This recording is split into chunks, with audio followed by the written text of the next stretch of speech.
Modern anxiety about wanting everything yesterday is destroying our ability to actually achieve what matters. But 2,000 years ago, Epictetus, a slave who became Rome's greatest philosophy teacher, revealed a brutal paradox. You only get what you desire when you stop acting like your life depends on it. He taught emperors using 4 practical lessons that go against everything society teaches you about success. But that can give you exactly what you're desperately seeking. Subscribe to the channel, leave your like and comment from which part of the world you're watching, because now I'm going to tell you everything. Have you ever noticed that the harder you chase something, the more it seems to slip away from your grasp? Whether it's love, success, money, or even happiness, there's something almost cruel about how desperation seems to repel the very things we want most. This isn't just some new age philosophy or motivational speaker nonsense.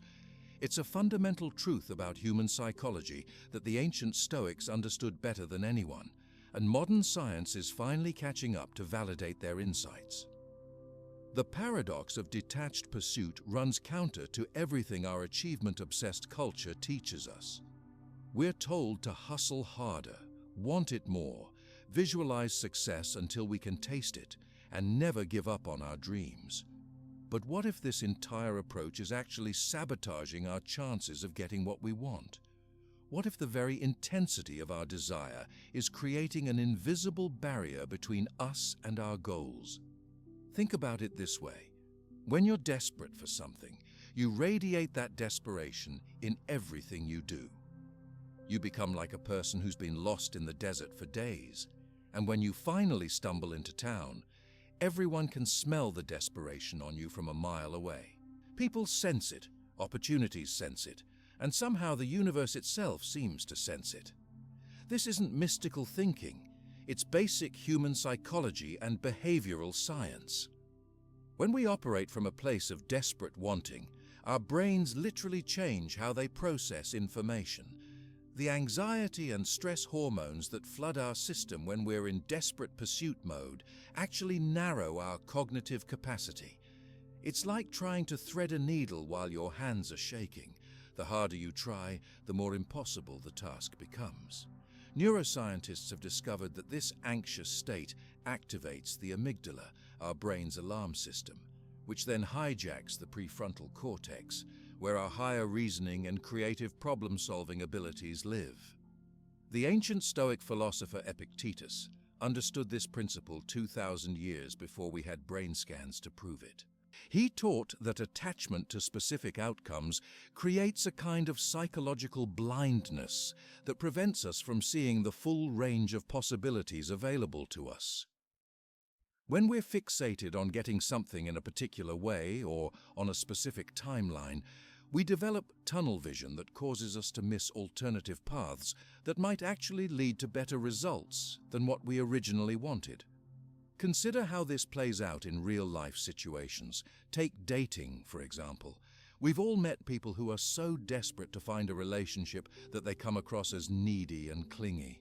They analyze every text message, they plan their entire weekend around the possibility of a date, and they put so much pressure on every interaction that potential partners can feel it from across the room. Contrast this with someone who genuinely enjoys meeting new people, but doesn't need any particular person to be interested in them. Who do you think is more attractive? Who do you think actually ends up in better relationships? The same principle applies to job searching, business development, or any other area where we're trying to achieve something important. When you walk into a job interview desperate for the position, you unconsciously communicate that desperation through your body language, your voice tone, and the energy you bring into the room. You might think you're showing enthusiasm, but what you're actually projecting is scarcity. The sense that you need this particular opportunity because you don't believe other opportunities exist for you. Epictetus discovered that this desperate energy fundamentally alters our decision-making patterns in ways that work against our interests. When we're attached to a specific outcome, we become willing to compromise our values, ignore red flags, or accept situations that aren't actually good for us just because they seem to move us closer to our goal. We lose the ability to evaluate opportunities objectively because we're viewing everything through the lens of our desperate need.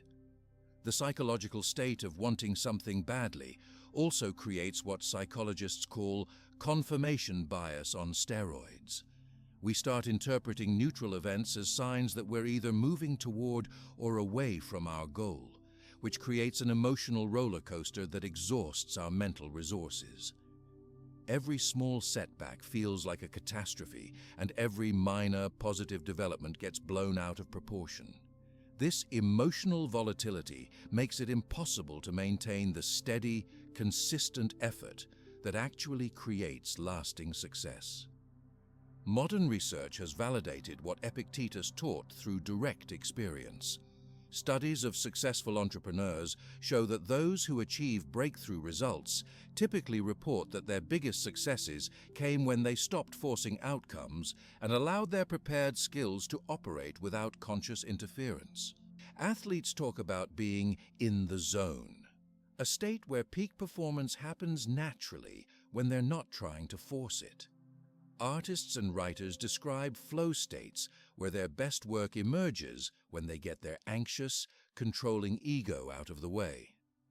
The magnetic field of repulsion that desperate seeking creates isn't just metaphorical. It shows up in measurable ways. When we're in anxious pursuit mode, we make decisions from fear rather than wisdom. We say yes to opportunities that don't align with our values because we're afraid of missing out.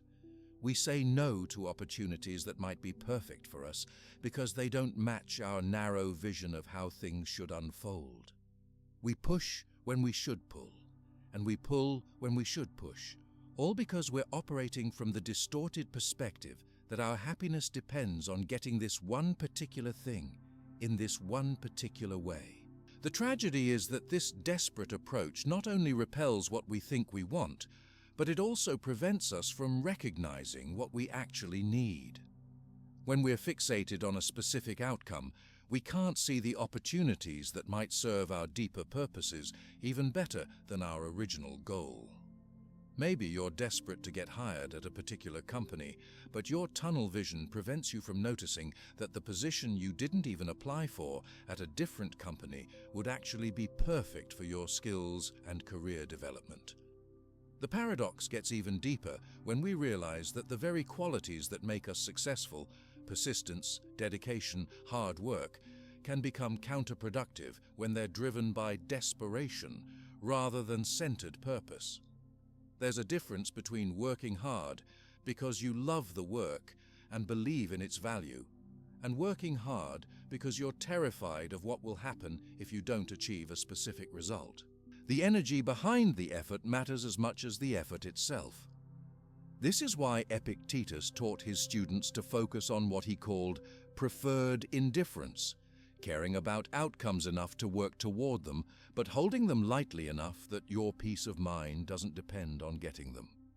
It's a sophisticated emotional stance that allows you to give your best effort while remaining free from the anxiety and desperation that sabotage performance. The ancient Stoics understood that true power comes from this paradoxical combination of engagement and detachment. They weren't advocating for apathy or lack of ambition.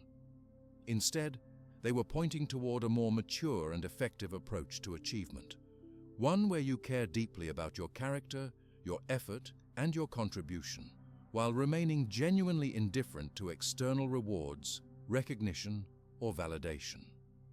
When you master this balance, something remarkable happens. You stop broadcasting scarcity and neediness, and you start emanating the kind of centered confidence that naturally attracts opportunities and people. You make better decisions because you're not clouded by desperate emotion.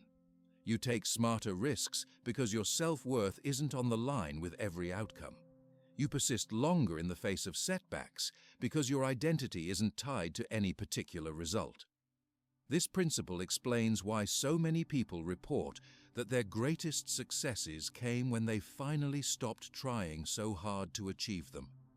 It's not that they stopped working or caring. It's that they stopped making their happiness and self-worth dependent on specific outcomes. They found a way to care deeply about the process while holding the results lightly, and this shift in energy changed everything about how opportunities showed up in their lives. The brutal truth that Epictetus discovered through his own transformation from slave to philosopher is that we only get what we desperately want when we stop acting like our lives depend on having it. This isn't cosmic punishment for wanting things. It's simply how human psychology and social dynamics actually work. Desperation repels, while centered confidence attracts, and learning to embody this distinction might be the most practical skill anyone can develop in our achievement-obsessed world. The man who discovered these principles about detachment and centered confidence had every reason to understand desperation intimately. Epictetus wasn't born into privilege, handed ancient wisdom on a silver platter, or raised in some philosophical ivory tower. He was born a slave around 55 AD in what is now Turkey, and his entire early life was defined by the most extreme form of powerlessness imaginable in the ancient world. Picture this: you're literally considered property. Someone owns you the same way they own a chair or a tool. You have no legal rights, no freedom of movement, no ability to make choices about where you live, what work you do, or even whether you get to keep your own name. Your master can sell you, beat you, or kill you with virtually no legal consequences. This was the reality that shaped Epictetus from his earliest memories. But here's where the story gets really interesting. Despite being trapped in the most restrictive external circumstances possible, Epictetus somehow discovered that there was a realm of experience that no master could touch: his own mind. While his body belonged to someone else, his thoughts, his judgments about what happened to him, and his responses to external events remained entirely his own. This wasn't just philosophical theory for him. It was a daily survival strategy that he tested and refined under the most brutal conditions. His master was a man named Epaphroditus, who worked in the court of Emperor Nero. Now, if you know anything about Nero, you know this wasn't exactly a gentle, enlightened environment. Nero was the emperor who supposedly played his lyre while Rome burned, who killed his own mother and wife, and who turned Christians into human torches to light his garden parties. The people who worked in his court weren't known for their kindness or wisdom. Epaphroditus embodied this cruelty perfectly. During one of his fits of rage, he deliberately twisted Epictetus's leg so violently that it left him permanently disabled for the rest of his life. Imagine being in that moment. You're already a slave with no rights or freedom, and now your master has intentionally crippled you, adding physical limitation on top of legal powerlessness. Most people would have been destroyed by such an experience, consumed by rage, bitterness, or despair. But something remarkable happened in Epictetus during this moment of ultimate victimization. Instead of being broken by it, he found something unbreakable within himself. He realized that while Epaphroditus could destroy his body, the master had no power over how Epictetus chose to think about what had happened. He could interpret this event as proof that life was meaningless and cruel, or he could see it as an opportunity to develop the kind of inner strength that no external force could touch. This wasn't some instant enlightenment or mystical revelation. It was a practical discovery born from necessity. Epictetus figured out that his master could control his actions, his location, and even damage his body. But the interpretation of these events, whether he saw himself as a victim or as someone developing unshakable character, remained entirely within his own power. This distinction became the foundation of everything he would later teach. The irony of his situation became even more pronounced as he grew older and his philosophical insights deepened. Here was a man who legally owned nothing, who couldn't even own himself. Yet he was developing a kind of wealth that his master could never possess: complete freedom from external circumstances determining his inner state. Epaphroditus might own Epictetus's body, but Epictetus owned something far more valuable, his own responses to whatever life threw at him. This practical philosophy wasn't developed in comfortable academic debates or peaceful meditation retreats. Every principle Epictetus discovered was tested daily under conditions that would break most people. When he taught that we should focus only on what's within our control, he knew exactly what it felt like to have almost everything outside his control. When he talked about finding freedom through accepting what we cannot change, he was speaking from years of experience with the most extreme form of imposed limitation. The transformation from slave to philosopher didn't happen overnight, and it didn't happen through reading books or attending lectures. It happened through the daily practice of choosing his responses to increasingly difficult circumstances.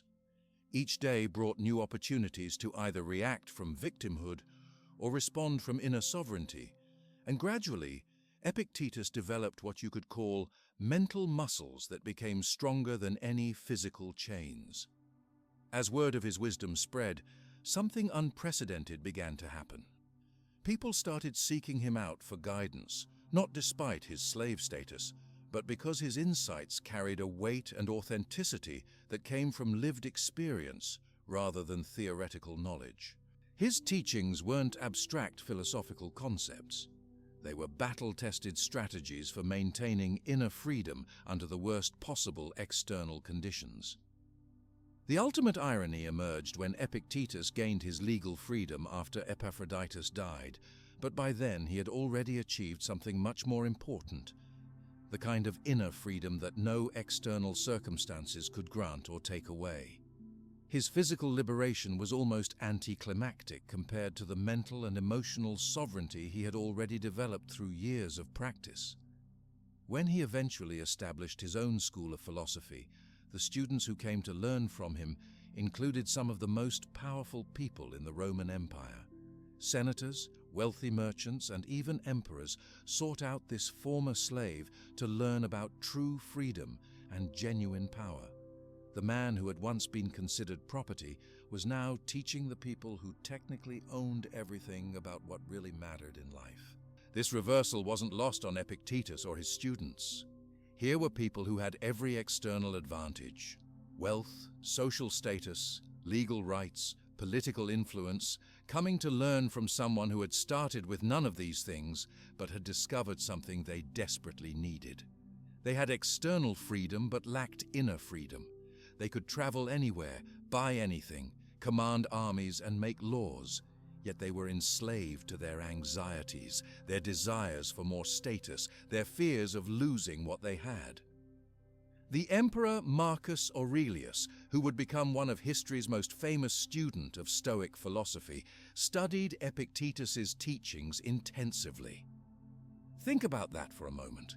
The most powerful man in the world, someone who commanded legions and ruled vast territories, was learning about true power from the writings of a former slave. Marcus Aurelius had the authority to execute anyone who displeased him. Yet he recognized that Epictetus possessed a kind of authority that was far more valuable and much harder to develop. This dynamic illustrated one of Epictetus's core insights: that external circumstances tell you almost nothing about someone's real strength or wisdom. The slave who masters his own mind is infinitely more free than the emperor who is controlled by his fears and desires.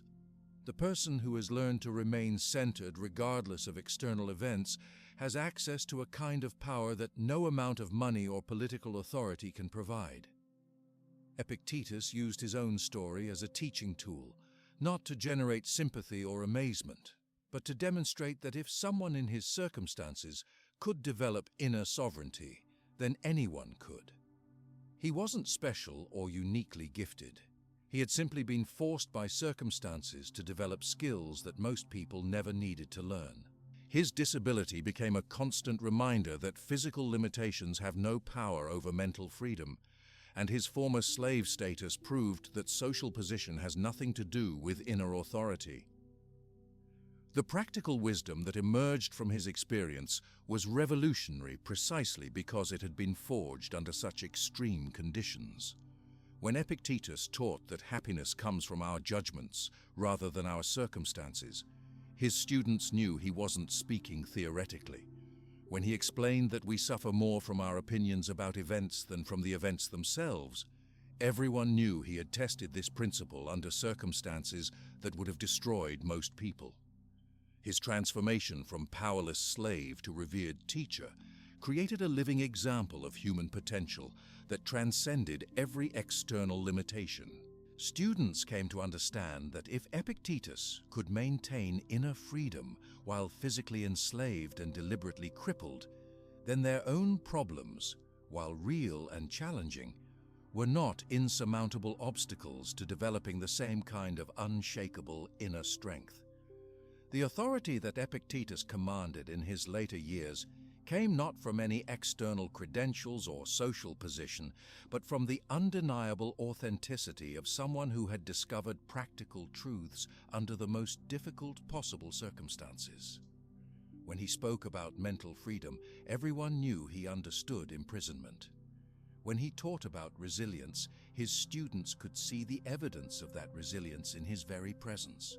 This lived authenticity gave his philosophy a power that purely academic wisdom could never match. His students weren't just learning concepts, they were learning from someone who embodied the transformation that was possible when these principles were applied consistently over years of practice. The slave had become the teacher not through external liberation, but through the far more difficult achievement of internal mastery that no external force could grant or remove. This transformation that Epictetus achieved wasn't based on vague inspirational platitudes or mystical insights.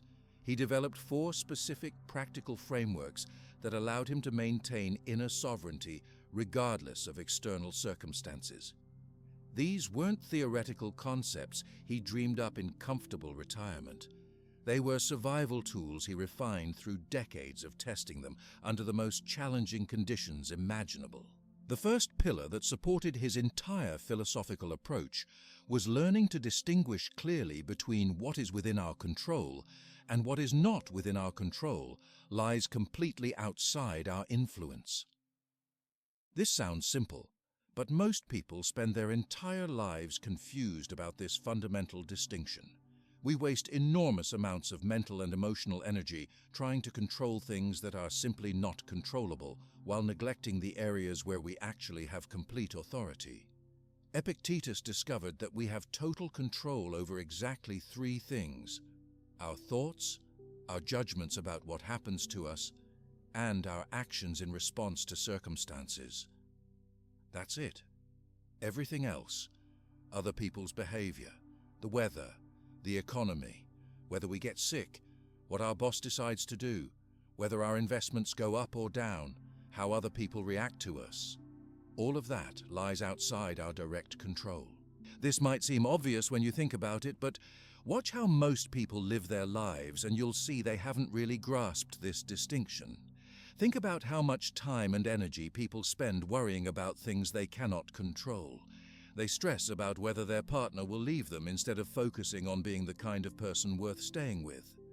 They worry about whether they'll get promoted instead of concentrating on doing excellent work consistently. They get upset about traffic jams instead of using that time productively or simply accepting the delay as part of life. They argue with relatives about politics, somehow believing they can change deeply held beliefs through debate and frustration. Epictetus learned to redirect all his energy toward the areas where he actually had power. He couldn't control being enslaved, but he could control how he thought about slavery.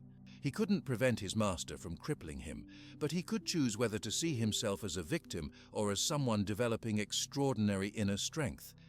He couldn't change his circumstances, but he could master his responses to those circumstances. This first pillar becomes incredibly practical when you start applying it to modern life. Instead of getting frustrated with your spouse for not loading the dishwasher the way you prefer, You focus on clearly communicating your preferences and then accepting whatever they choose to do.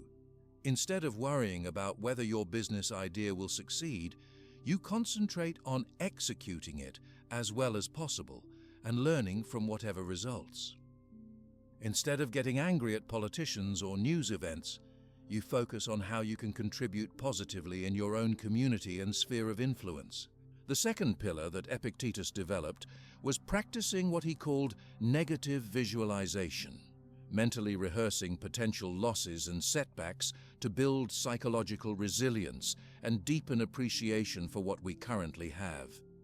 This wasn't pessimistic thinking or catastrophizing. It was practical preparation for the reality that life includes loss, change, and disappointment, and that we can strengthen our ability to handle these inevitable experiences. Every morning, Epictetus would spend time imagining that this might be the last day he would see the people he cared about, the last day he would have his current circumstances, even the last day of his life. This wasn't morbid thinking. It was training. Just like athletes visualize successful performances to improve their actual performance, Epictetus visualized challenges and losses to improve his actual resilience when those situations arose. This practice had two powerful effects. First, it made him genuinely grateful for ordinary experiences that most people take for granted. When you regularly imagine losing something, you naturally appreciate having it more deeply. Second, it prepared him psychologically for changes and setbacks so they didn't catch him off guard or overwhelm his emotional capacity. He had already practiced dealing with loss in his mind, so when actual losses occurred, he wasn't shocked or unprepared. Modern people often resist this kind of thinking because they believe focusing on potential problems will somehow make those problems more likely to happen. But Epictetus understood that ignoring potential difficulties doesn't make them less likely. It just makes us less prepared when they do occur.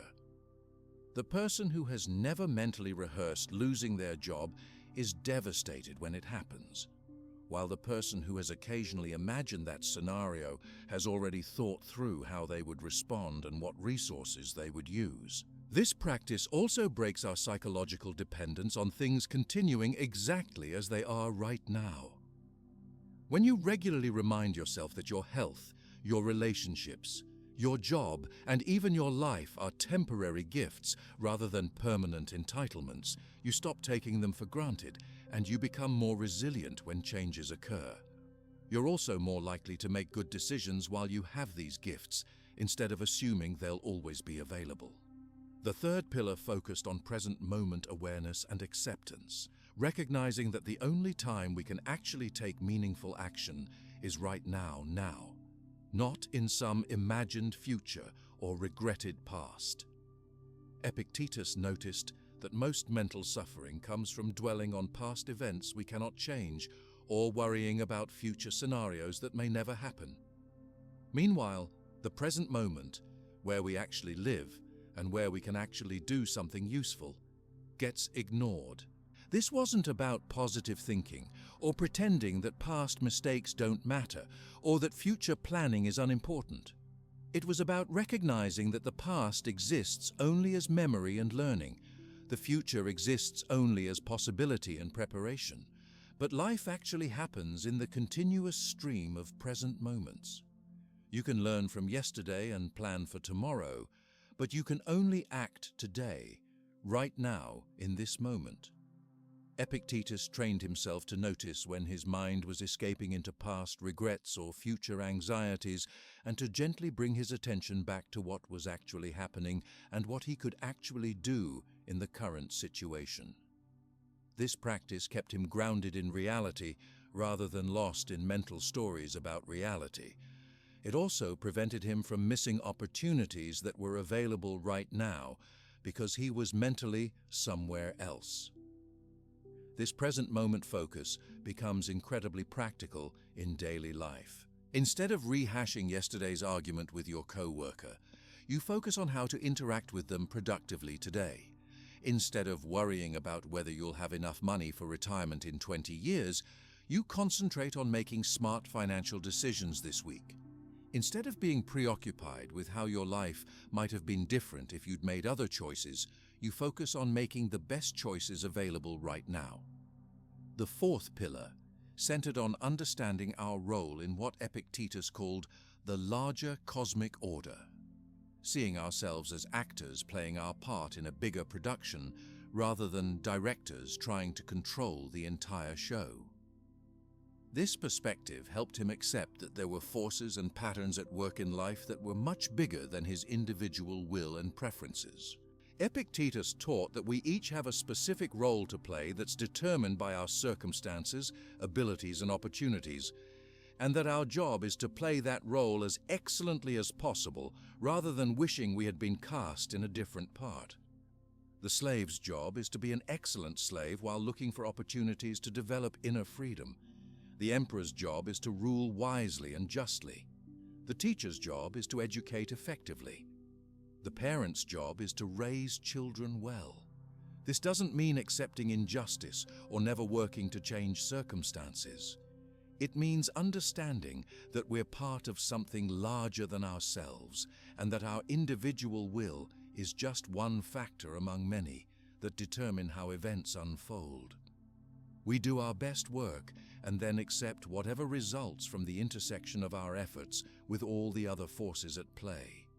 This perspective prevents the kind of grandiose thinking that leads to frustration and disappointment. Instead of believing that we should be able to control outcomes through sheer force of will, we focus on playing our part excellently and trusting that this contribution will be valuable regardless of how the larger story unfolds. We stop taking responsibility for things that aren't actually our responsibility, and we take full responsibility for the things that genuinely are our job.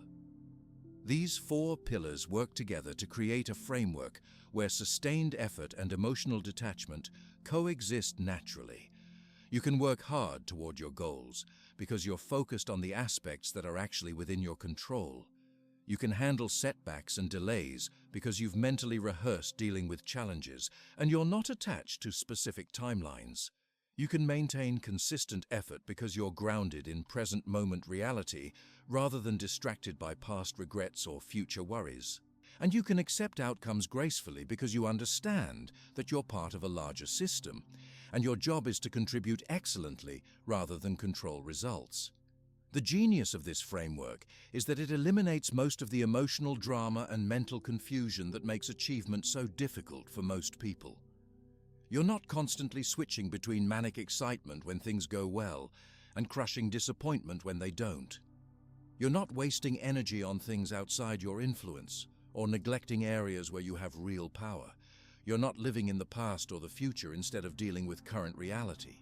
And you're not carrying the impossible burden of trying to control outcomes that depend on factors far beyond your individual influence. This creates the psychological conditions where peak performance becomes natural rather than forced. You can give your best effort without the anxiety that comes from making your self-worth dependent on specific results. You can persist through difficulties without the emotional volatility that leads most people to quit when things get challenging. You can take calculated risks without the fear that comes from believing that failure would be catastrophic. And you can maintain this level of performance consistently over time because it's based on principles that work regardless of external circumstances. What makes these ancient principles so powerful isn't just their practical wisdom. It's the fact that modern neuroscience has now validated exactly why they work so effectively. When researchers started using brain imaging technology to study peak performance states, they discovered that the mental conditions Epictetus described 2,000 years ago create measurable changes in brain activity that enhance every aspect of cognitive function. The state of relaxed focus that comes from practicing non-attachment activates what scientists call the default mode network in your brain. This is a collection of brain regions that become active when you're not focused on the outside world and your mind is wandering freely. But here's what's interesting. When this network is functioning optimally, It's not just idle daydreaming. It's actually doing some of the most important cognitive work possible, making connections between disparate pieces of information, recognizing patterns that weren't obvious before, and generating creative solutions to problems you've been struggling with. Think about it this way. When you're desperately focused on achieving a specific outcome, your brain operates like a spotlight with a very narrow beam. You can see exactly what you're pointing at with intense clarity, but everything outside that narrow focus disappears into darkness. This tunnel vision might seem helpful when you're trying to solve a specific problem, but it actually prevents you from seeing the broader context that might contain the real solution. Modern brain scans show that when people are in states of anxious striving, desperately trying to force a particular outcome, the amygdala becomes hyperactive. The amygdala is basically your brain's alarm system, designed to detect threats and trigger fight or flight responses. When it's firing constantly because you're treating every setback like a life-threatening emergency, it floods your system with stress hormones that actually impair your ability to think clearly. Here's what happens neurologically when you're in desperate pursuit mode. The stress hormones cortisol and adrenaline that get released during anxious striving don't just make you feel jittery. They literally hijack your prefrontal cortex, which is where your highest level thinking happens. The prefrontal cortex is responsible for strategic planning, creative problem solving, working memory, and what psychologists call executive function. Basically, your ability to direct your attention deliberately, rather than just reacting to whatever's loudest or most urgent. When the amygdala hijacks the prefrontal cortex, you lose access to these higher cognitive abilities right when you need them most. Your working memory shrinks, so you can't hold multiple pieces of information in your mind simultaneously to see how they relate to each other. Your ability to consider long-term consequences gets impaired, so you make short-sighted decisions that might get you immediate progress but create bigger problems later. Your pattern recognition abilities decrease, so you miss opportunities and connections that would be obvious if you were in a calmer state of mind. The research on this is pretty clear. People make significantly worse decisions when they're operating from desperation or anxiety, even when they have all the same information available to them. It's not that they're stupid or lack experience. It's that the neurological state of desperate wanting literally reduces their cognitive capacity in measurable ways. But here's where it gets really interesting. When people practice the kind of non-attachment that Epictetus taught, caring about the process while remaining detached from specific outcomes, their brain scans show completely different patterns. Instead of the amygdala being hyperactive, it settles into a calm, alert state. Instead of stress hormones flooding the system, the brain releases neurotransmitters associated with focus and well-being. And most importantly, the prefrontal cortex remains fully online and integrated with other brain regions. This neurological state of relaxed focus allows the brain to process information in a much more comprehensive way. Instead of tunnel vision, you get what researchers call diffuse attention, the ability to maintain awareness of the big picture while still focusing on specific tasks. This is the state where breakthrough insights typically occur, where creative solutions emerge, and where people report feeling like they're performing effortlessly at their highest level. Scientists have studied this phenomenon in various high-performance contexts, and the results are consistent across different fields. Athletes who achieve flow states during competition show brain patterns characterized by relaxed focus rather than effortful striving. Musicians performing at their peak demonstrate similar neurological patterns. Even business executives making their best strategic decisions show brain activity that looks more like meditation than intense concentration. The key insight from all this research is that peak performance comes from a state of prepared relaxation rather than desperate effort. Your brain needs to be alert and engaged, but not anxious and grasping. This is exactly what Epictetus discovered through direct experience, that the most effective action emerges from a state of inner calm and clarity rather than from emotional intensity or desperate need. This has huge implications for how we approach challenging goals or high-stakes situations. The conventional wisdom tells us to get pumped up, visualize success intensely, and want it more than anyone else. But the neuroscience shows that this approach actually impairs performance by triggering stress responses that reduce cognitive capacity and creative problem-solving abilities.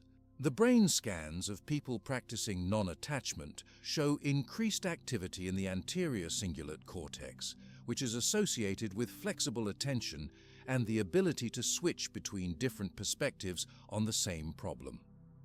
This mental flexibility is crucial for navigating complex challenges where the obvious approach might not be the best approach, or where you need to adapt your strategy as circumstances change.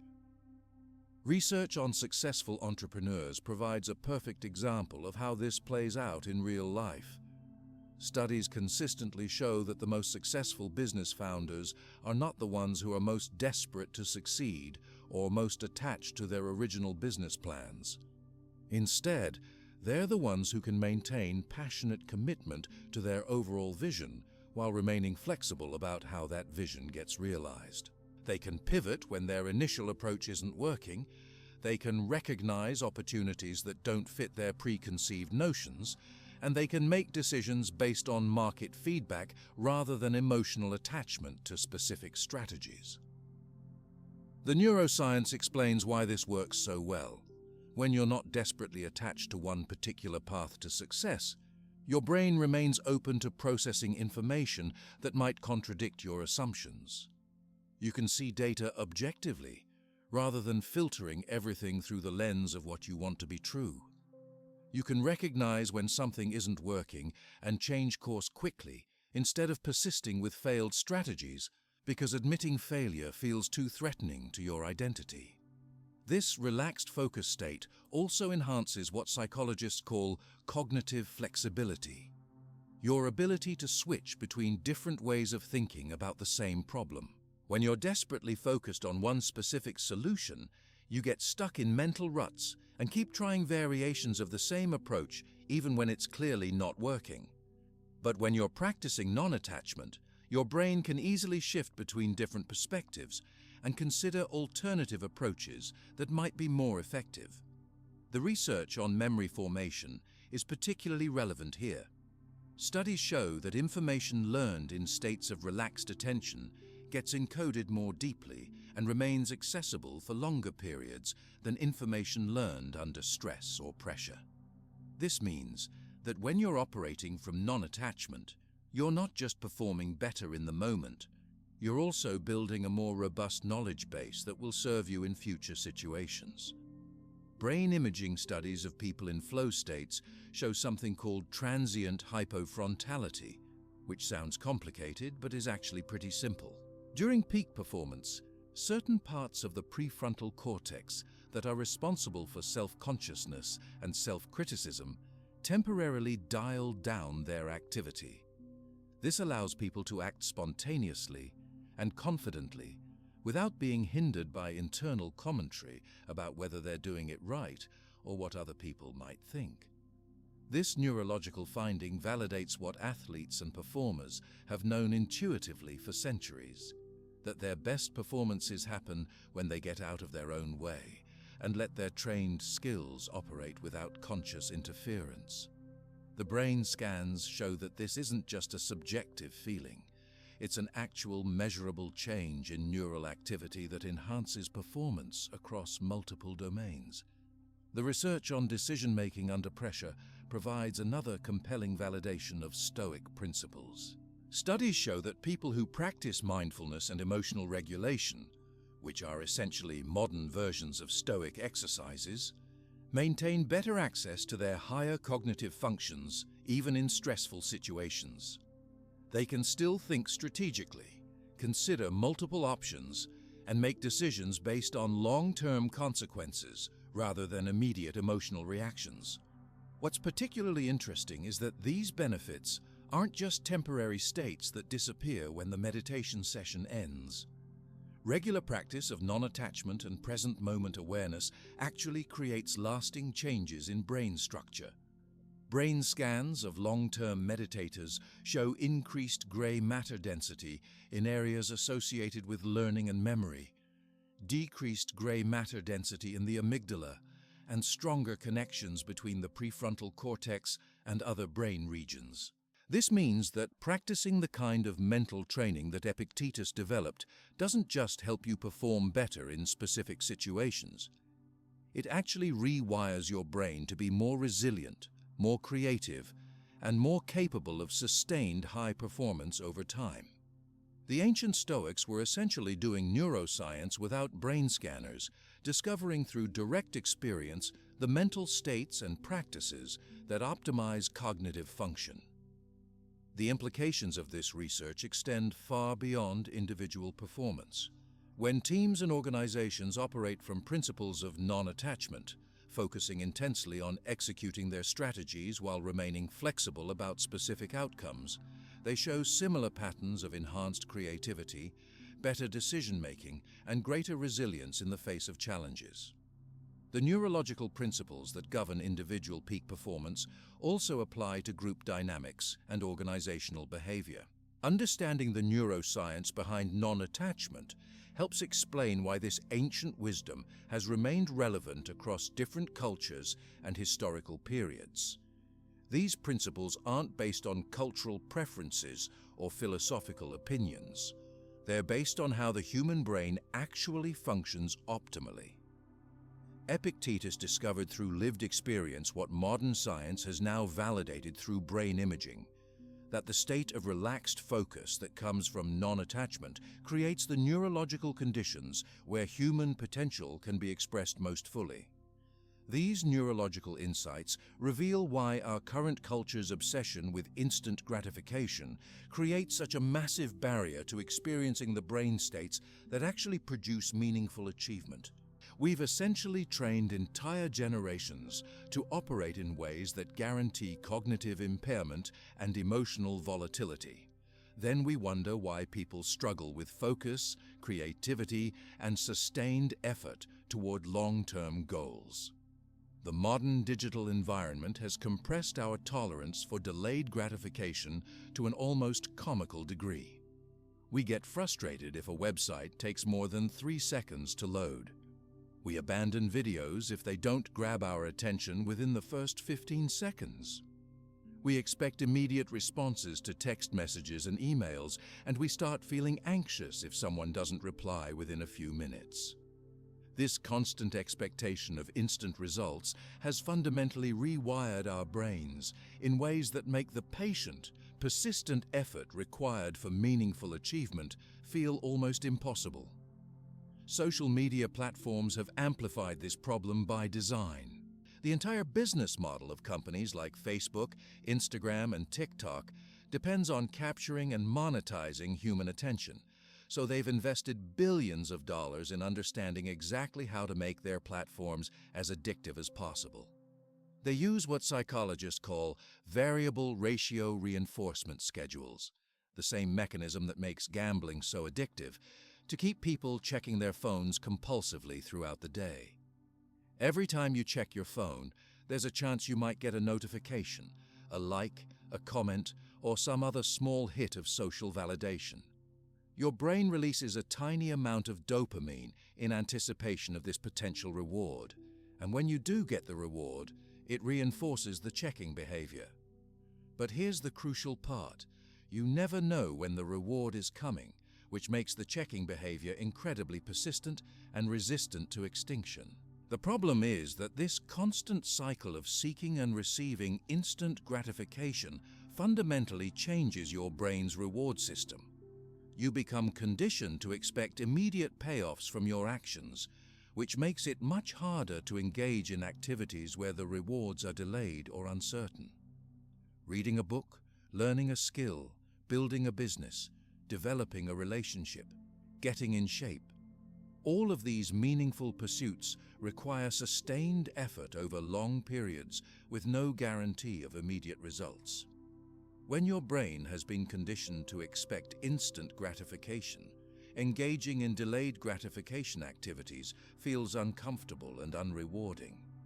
Your dopamine system, which is supposed to motivate goal-directed behavior, has been hijacked by digital stimulation that provides more immediate and predictable rewards than real-world achievements. This creates a psychological state where meaningful work feels boring and difficult compared to the instant stimulation available through your phone. The research on this is pretty disturbing when you really look at it. Studies show that the average person checks their phone between 80 and 150 times per day. That's roughly every 6 to 12 minutes during waking hours. Each time you check your phone and switch your attention from whatever you were doing, it takes an average of 23 minutes to fully refocus on the original task. This means that most people are operating in a state of continuous partial attention throughout their entire day, never actually giving their full focus to any single activity. This fragmented attention pattern makes it virtually impossible to enter the flow states where peak performance and creative breakthroughs occur. Flow states require sustained, undivided attention for periods of at least 20 to 30 minutes. But when you're checking your phone every 6 to 12 minutes, you never give yourself the opportunity to settle into deep focus. You're constantly operating at the surface level of awareness, reacting to whatever stimulus is most immediate and compelling. Epictetus understood that this kind of scattered, reactive mental state was the enemy of both inner peace and external achievement. He taught that patience wasn't just a nice virtue to have, it was a practical skill that created the psychological conditions where meaningful accomplishment became possible. When you can tolerate delayed gratification, you can engage in the sustained effort required for complex projects. When you're not constantly seeking immediate stimulation, you can notice subtleties and opportunities that impatient people miss. The Stoic practice of accepting delay and uncertainty as natural parts of any worthwhile endeavor helps rewire your brain away from the instant gratification addiction that modern culture promotes. Instead of viewing waiting time as wasted time, you learn to see it as preparation time. Instead of getting frustrated when results don't appear on your timeline, you use that time to build skills, gather resources, and position yourself for success when the timing is right. This patient approach actually accelerates progress in counterintuitive ways. When you're not constantly checking for results or getting discouraged by temporary setbacks, you can maintain consistent effort over much longer periods. Consistency over time beats intensity in short bursts for almost every meaningful goal you might pursue. The person who exercises moderately for years will be in much better shape than the person who has intense workout phases, followed by months of inactivity. The person who writes a little bit every day for a year will produce far more quality work than the person who has occasional marathon writing sessions. The psychological research on delayed gratification famously started with the Stanford marshmallow experiments in the 1970s, where researchers gave children a choice between eating one marshmallow immediately or waiting 15 minutes to get 2 marshmallows. What made these studies so significant was the long-term follow-up research that tracked these children into adulthood.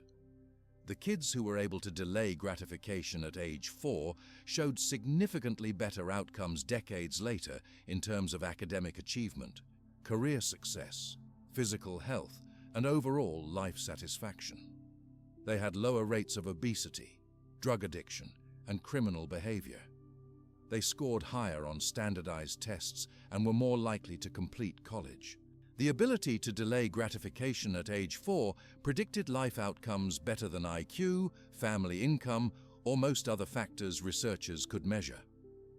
But here's what's really important about these studies. The ability to delay gratification wasn't just an innate personality trait that some kids had and others didn't. The researchers found that they could teach children strategies that dramatically improved their ability to wait for the larger reward. The kids who were most successful at delaying gratification used specific mental techniques like distracting themselves from the marshmallow, thinking about something else, or reframing the situation in their minds. This means that patience and the ability to tolerate delayed gratification are learnable skills, not fixed personality traits. You can actually train your brain to become more comfortable with uncertainty, delay, and the kind of sustained effort that meaningful achievement requires. The Stoic practices that Epictetus developed are essentially ancient versions of the same techniques that modern psychologists have found effective for building self-control and delaying gratification. One of the most powerful techniques is learning to reframe waiting periods and delays as opportunities rather than obstacles. When your business idea takes longer to develop than you expected, instead of seeing this as evidence that you're failing, you can view it as time to refine your approach, build better systems, or develop skills that will make you more successful when you do launch. When a relationship develops more slowly than you'd prefer, instead of getting impatient or clingy, you can use that time to become a more interesting and emotionally mature person. This reframing isn't just positive thinking or denial of reality. It's based on the practical recognition that almost every worthwhile endeavor involves more complexity, setbacks, and learning than we initially anticipate. The projects that seem like they should take 3 months often take 6 months. The skills that seem like they should take 6 months to develop often take 2 years. The relationships that seem like they should progress smoothly often involve periods of confusion and uncertainty. When you expect these delays and complications as natural parts of the process rather than signs of failure, you can use them productively instead of being derailed by them. You stay engaged with your goals instead of giving up when things don't unfold according to your preferred timeline.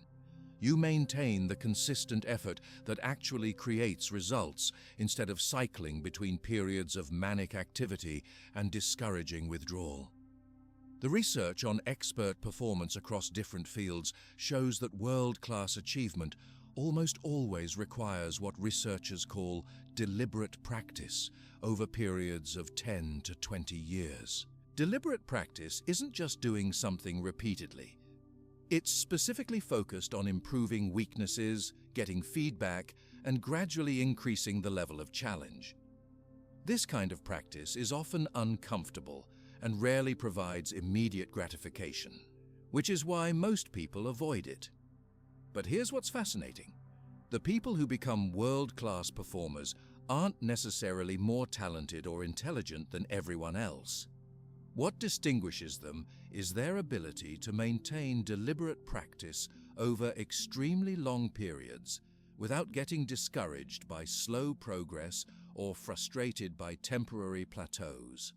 They've developed what you could call patience on steroids, the ability to work toward distant goals with consistent effort, even when progress feels imperceptible from day to day. This kind of sustained patience creates compound effects that are invisible in the short term, but dramatic over longer time horizons. Small improvements that seem insignificant today become major advantages when multiplied over months and years. Habits that feel like they're barely making a difference in the moment create transformative changes when maintained consistently over time. The modern addiction to instant gratification prevents most people from accessing these compound effects because they abandon their efforts before the exponential growth phase kicks in. They expect linear progress, where improvement is visible and consistent from week to week. But most meaningful development follows exponential curves where progress is slow and barely noticeable for long periods before suddenly accelerating dramatically. Understanding this pattern helps explain why patience creates abundance rather than just being a nice character trait. When you can stick with valuable activities through the slow initial phases, you eventually reach the exponential growth period where your efforts start producing outsized returns. The person who studies a language consistently for 2 years will learn much faster in year 3 than someone who's just starting. The person who builds their business steadily for 5 years will have opportunities in year 6 that wouldn't be available to someone just beginning. This patience-based approach to achievement also creates psychological benefits that make the journey more enjoyable and sustainable. When you're not constantly measuring your progress against unrealistic timelines or comparing yourself to highlight reels on social media, you can actually appreciate the process of learning and growing. You can find satisfaction in daily progress rather than waiting for distant outcomes to provide all your fulfillment. The ancient Stoics understood that patience wasn't passive waiting or resigned acceptance of slow progress. It was active engagement with long-term processes, combined with emotional equanimity about timing and outcomes. This active patience creates the mental conditions where sustained high performance becomes natural rather than forced, and where meaningful achievement emerges organically from consistent daily practices rather than from desperate short-term efforts. This kind of sustained, patient approach to meaningful work created something remarkable in Epictetus that transcended every external limitation he faced. Despite being legally powerless, physically disabled, and socially marginalized, he developed a quality of inner authority that was so compelling it drew the most powerful people in the Roman Empire to seek his guidance. This wasn't an accident or a fluke. It was the natural result of someone who had genuinely mastered their internal world to such a degree that external circumstances became irrelevant to their essential influence. The dynamic that emerged around Epictetus illustrates one of the most counterintuitive principles of human psychology: that true influence comes from embodying principles consistently, rather than from accumulating external markers of success or power. When someone has genuinely freed themselves from the need for approval, validation, or external rewards, they naturally attract people who recognize the rarity and value of that independence. It's like encountering someone who doesn't want anything from you, which immediately makes you curious about what they might have to offer. Think about how this played out in practical terms. Here were emperors, senators, and wealthy merchants, people who were accustomed to others wanting something from them, whether it was political favors, business opportunities, or social advancement. Everyone they encountered had some agenda, some angle they were working, some way they hoped to benefit from the interaction. But then they met this former slave who genuinely didn't care about their wealth, their political power, or their social status. He wasn't trying to impress them, flatter them, or manipulate them for personal gain. This complete absence of neediness created a psychological dynamic that was both rare and incredibly compelling. When someone doesn't need your approval, their opinions carry more weight because you know they're not telling you what they think you want to hear. When someone isn't trying to get something from you, their advice becomes more valuable because it's clearly not motivated by self-interest. When someone's inner state doesn't depend on your reaction to them, their presence becomes more powerful because they're not performing or trying to manage your impression of them. The emperors and senators who sought out Epictetus were dealing with problems that their external power couldn't solve. They had the authority to execute anyone who displeased them, but they couldn't command their own inner peace. They could make laws that governed millions of people, but they couldn't govern their own anxieties and desires. They could accumulate vast wealth and luxury, but they couldn't buy the kind of contentment that Epictetus radiated despite having nothing. This created a fascinating reversal where the most externally powerful people in the world recognized that they needed something that only someone with genuine inner authority could provide. They weren't seeking more strategies for accumulating power or wealth. They had already mastered those games. They were seeking the kind of unshakable inner stability that would allow them to use their external power wisely rather than being driven by it compulsively. Marcus Aurelius, who became one of history's most famous students of Stoic philosophy, provides the perfect example of this dynamic. He was literally the most powerful person in the world during his reign as Roman emperor, commanding legions that could conquer entire continents and making decisions that affected millions of lives.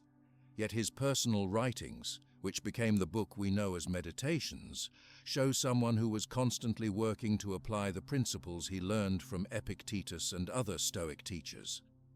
The irony is striking. The man who had the ultimate external authority spent his private time practicing exercises designed to free him from attachment to that authority.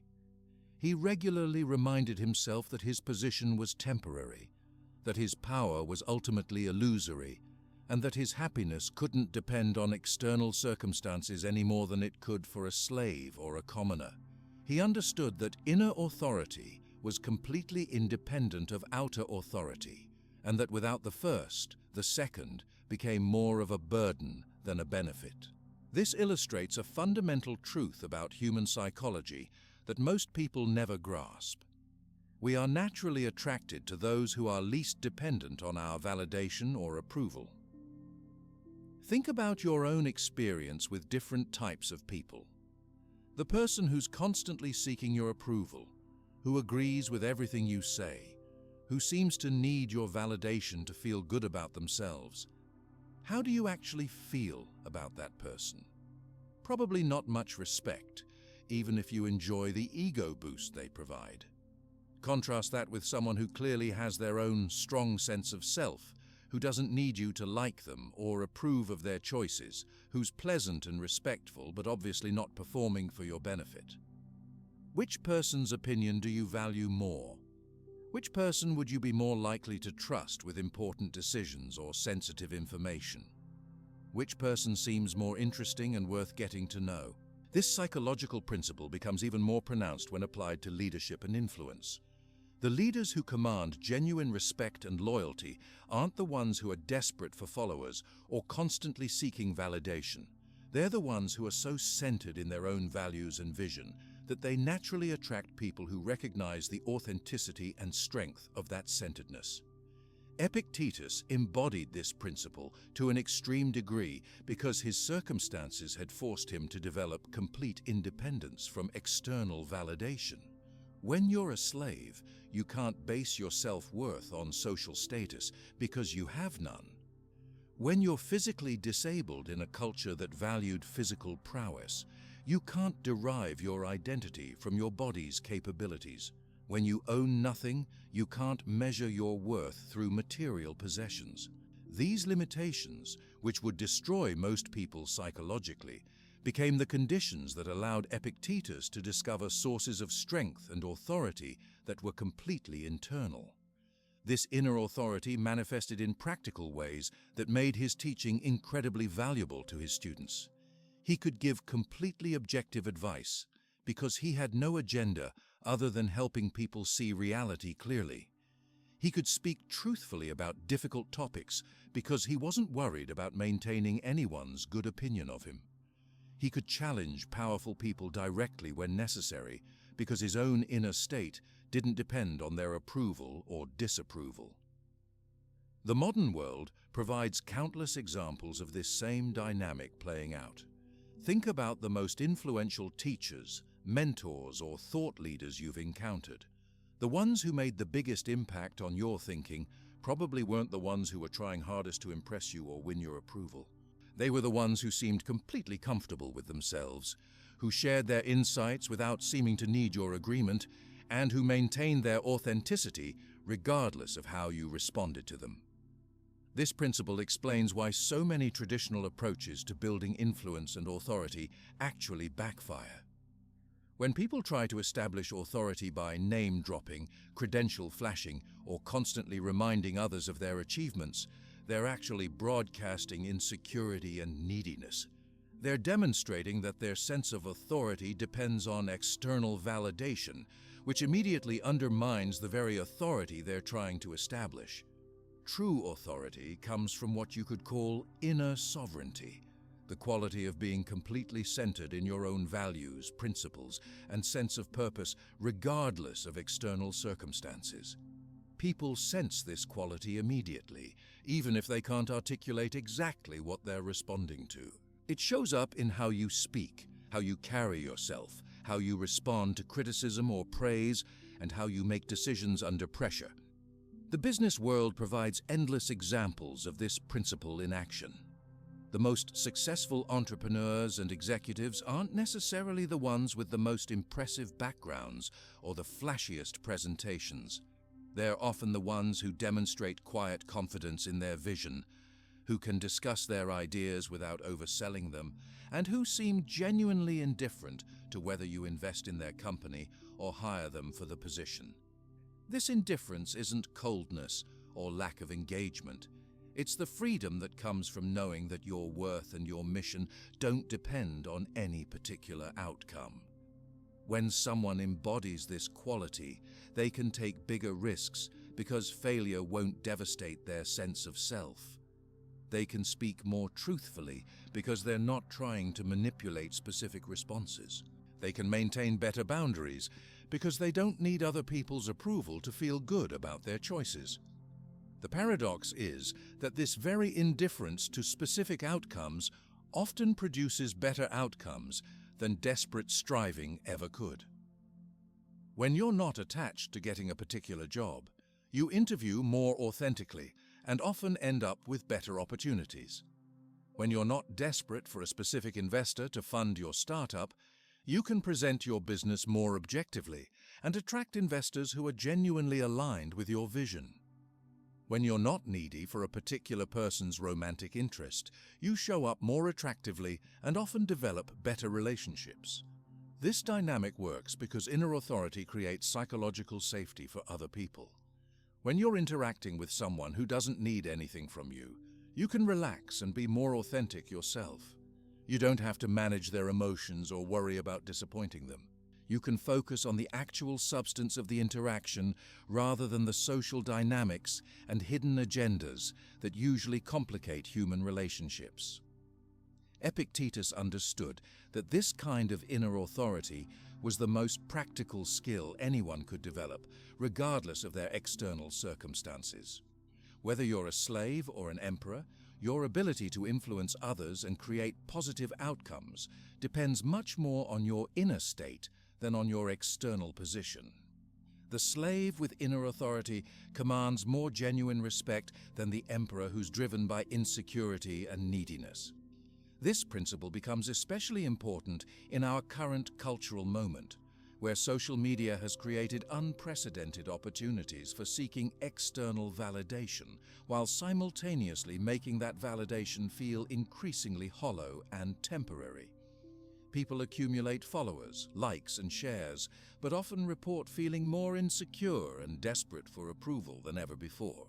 The external markers of influence have become easier to obtain, but less satisfying to possess. The path that Epictetus demonstrated, developing influence through inner authority rather than external accumulation, offers a more sustainable and fulfilling approach to creating genuine impact in the world. It's based on qualities that can't be taken away by changing circumstances, market conditions, or other people's opinions.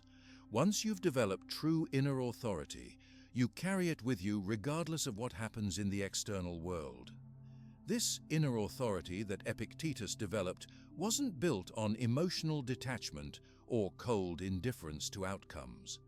Instead, it was based on mastering one of the most sophisticated emotional skills imaginable, the ability to care deeply about your values and efforts while remaining emotionally detached from specific results or timelines. This balance, which he called strategic indifference, allows you to give your absolute best effort without the performance anxiety that comes from making your self-worth dependent on particular outcomes.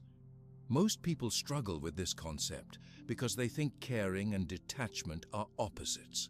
They believe that if you're not emotionally invested in specific results, you must not care very much about what you're doing.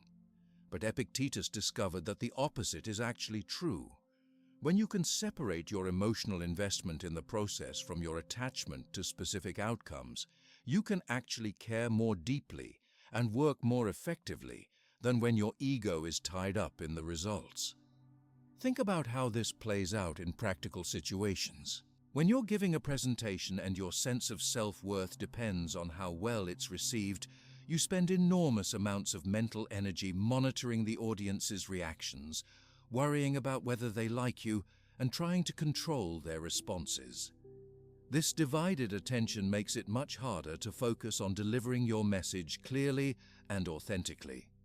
You're essentially trying to do two jobs at once, presenting your content and managing your ego.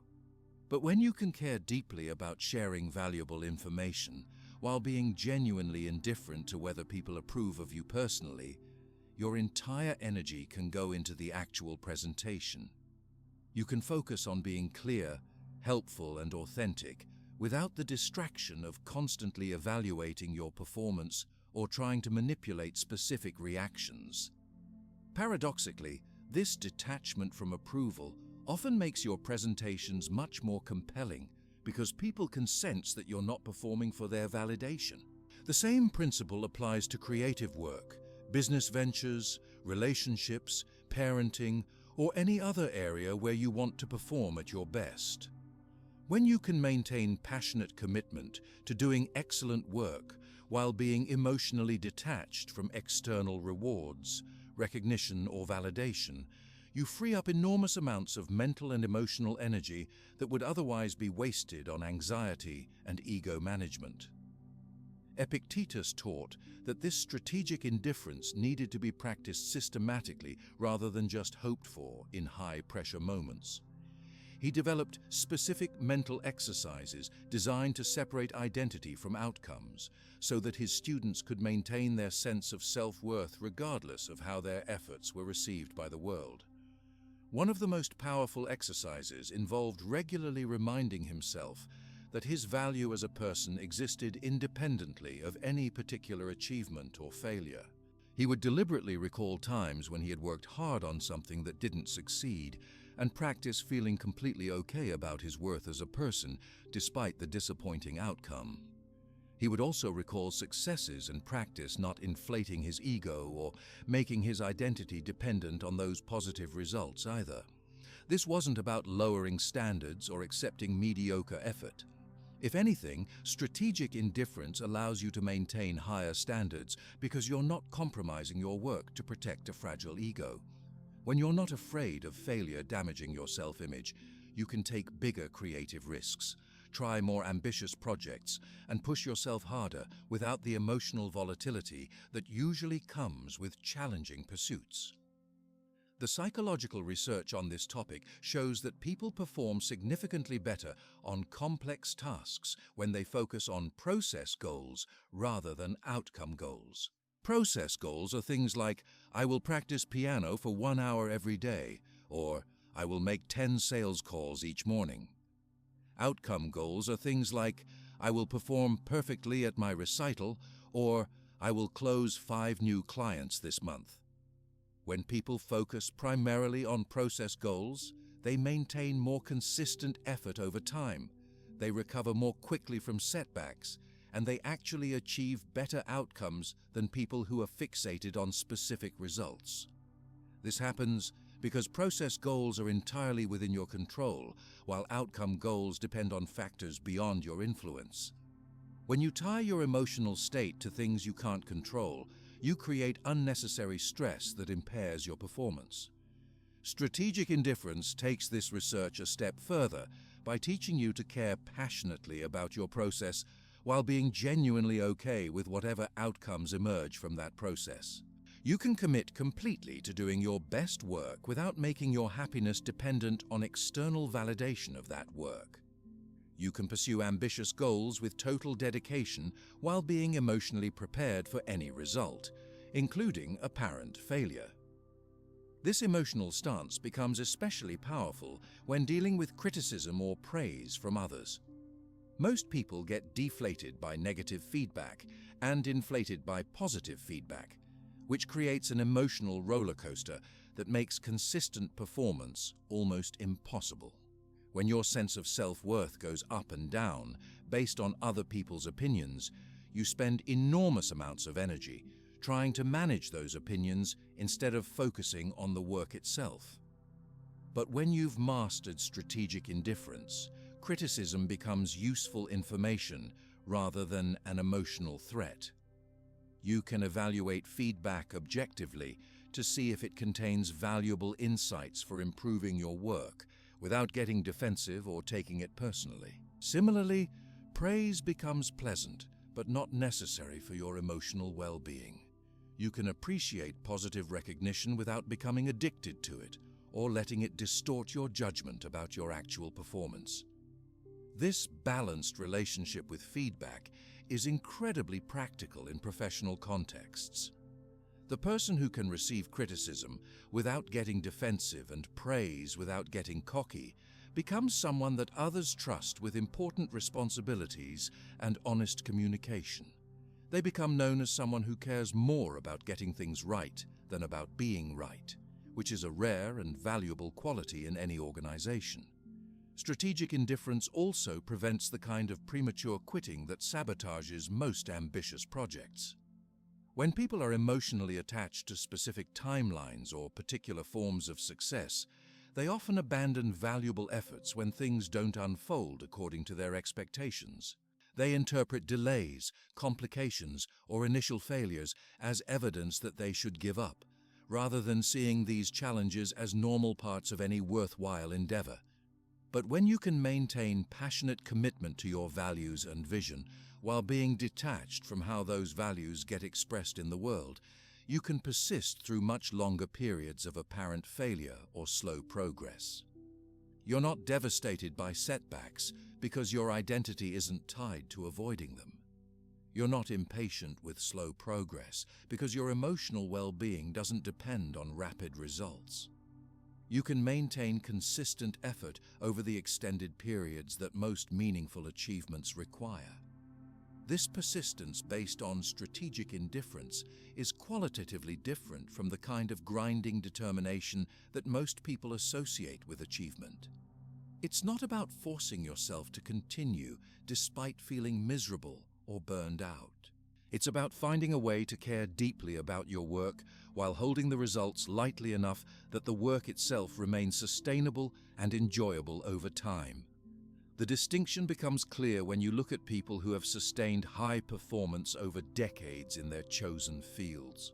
Whether they're artists, entrepreneurs, athletes, or professionals, they've typically found ways to love the process of their work independent of external recognition or rewards. They care passionately about doing their craft excellently, but they're not destroyed by criticism, rejection, or apparent failure. This doesn't mean they're indifferent to success or recognition. Most of them appreciate and enjoy positive outcomes when they occur. But their primary motivation comes from internal satisfaction with the quality of their effort and the alignment between their work and their values, rather than from external validation or specific results. Epictetus discovered that this internal motivation is much more sustainable than external motivation because it doesn't depend on factors outside your control. When your drive comes from loving excellent work for its own sake, you can maintain that drive regardless of what happens in the marketplace, what other people think of your efforts, or how long it takes for your work to be appreciated. This principle applies powerfully to relationships as well as professional endeavors. When you can care deeply about being a good partner, friend, or family member, while being detached from specific responses or reciprocation, you can show up more authentically and consistently in your relationships.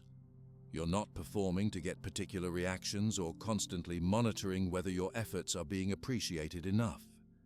This doesn't mean being a doormat or accepting poor treatment from others. Strategic indifference actually makes you better at maintaining healthy boundaries because you're not desperate for approval or afraid of conflict. You can address problems directly and honestly because your emotional well-being doesn't depend on avoiding difficult conversations or keeping everyone happy with you.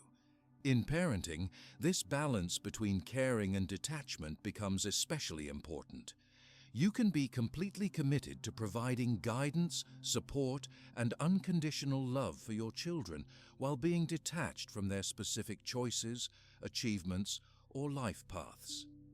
This allows you to parent from wisdom rather than anxiety, offering your best guidance without becoming controlling or making your children responsible for your emotional state.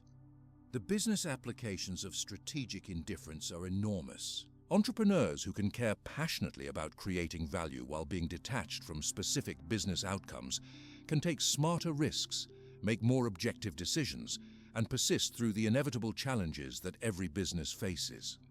They're not paralyzed by the fear of failure because their identity doesn't depend on their business succeeding in any particular way. Similarly, employees who master strategic indifference can advance more quickly in their careers because they're focused on doing excellent work, rather than on managing their boss's opinion of them or competing with their colleagues. They can take on challenging projects without the anxiety that comes from making their self-worth dependent on perfect execution. They can collaborate more effectively because they're not constantly protecting their ego or trying to prove their value. The key insight that Epictetus discovered is that strategic indifference isn't a limitation on how much you can care. It's actually a way of caring more effectively. When you're not wasting emotional energy on trying to control outcomes or manage other people's perceptions, all of that energy becomes available for the actual work of living well and contributing value to the world. This creates a positive feedback loop where better work leads to better outcomes, which reinforces your confidence in the approach, which allows you to care even more deeply while remaining even more detached from specific results. Over time, this develops into an unshakable inner stability that allows you to take on bigger challenges, serve at higher levels, and maintain your effectiveness regardless of external circumstances or pressures. This approach of caring deeply while holding results lightly represents a fundamental departure from the goal-setting methodology that dominates modern achievement culture. Most productivity systems, business programs, and self-help approaches are built around the idea that you need to set specific, measurable, time-bound goals and then use willpower and determination to achieve them. But Epictetus discovered that this entire framework often creates more problems than it solves, leading to psychological pressure and tunnel vision that can actually impede the very outcomes you're seeking to create. Traditional goal setting typically involves identifying exactly what you want to achieve, by when you want to achieve it, and then working backward to create detailed action plans with specific milestones and deadlines. This approach sounds logical and systematic, but it often produces unintended psychological consequences that undermine performance and satisfaction. When you commit to achieving specific outcomes within specific timeframes, you essentially make your happiness and self-worth dependent on factors that are largely outside your direct control. Whether you get the promotion depends not just on your performance, but also on company politics, budget constraints, and what other candidates are available. Whether your business reaches particular revenue targets depends not just on your efforts, but also on market conditions, competitor actions, and economic factors you can't predict or influence. This creates a psychological dynamic where you're constantly measuring your progress against arbitrary timelines and feeling either ahead of schedule or behind schedule, successful or failing, on track or off track. Your emotional state becomes tied to external metrics rather than to the inherent satisfaction of doing meaningful work well. You start to see setbacks, delays, and unexpected complications as failures rather than as normal parts of any complex endeavor. The research on goal setting shows some interesting patterns that support what Epictetus understood intuitively. While goals can be motivating in the short term, they often create what psychologists call goal gradient effects, where people make increasingly poor decisions as they get closer to their target deadlines. They cut corners, compromise their values, or push themselves to exhaustion rather than missing their arbitrary timelines. Studies also show that people who achieve their goals often experience what's called arrival fallacy, the discovery that reaching their target doesn't provide the lasting satisfaction they expected.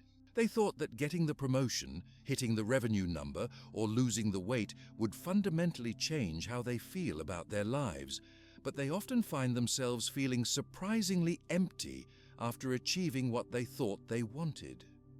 Meanwhile, people who don't achieve their specific goals often experience shame and self-criticism that's completely disproportionate to what actually happened. They might have made significant progress, learned valuable skills, or discovered important insights, but because they didn't hit their precise targets, they interpret the entire effort as a failure. Epictetus developed an alternative approach that focused on character development, skill building, and consistent daily practices rather than specific external achievements. Instead of asking, "What do I want to get?" he taught people to ask, "Who do I need to become?" This shift in focus moves attention away from outcomes that depend on external factors toward internal development that's entirely within your control. This character-based approach starts with identifying the virtues and qualities you want to embody, regardless of what external results those qualities might produce. Do you want to be someone who is disciplined, creative, generous, courageous, honest, or persistent? Do you want to develop skills like clear communication, strategic thinking, emotional regulation, or technical expertise?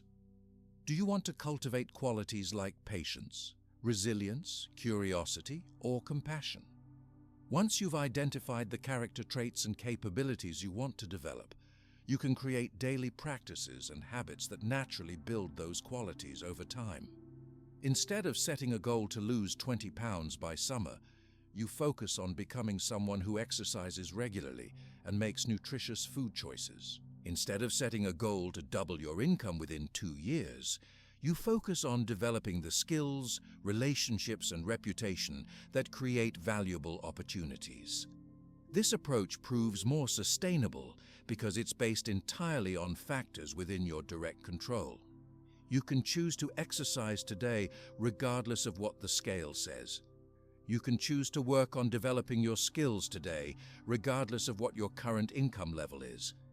You can choose to practice patience and generosity today, regardless of how other people respond to you. The psychological benefits of this shift are enormous. When your daily satisfaction comes from embodying your chosen character traits rather than from making progress toward external goals, you can feel successful every single day.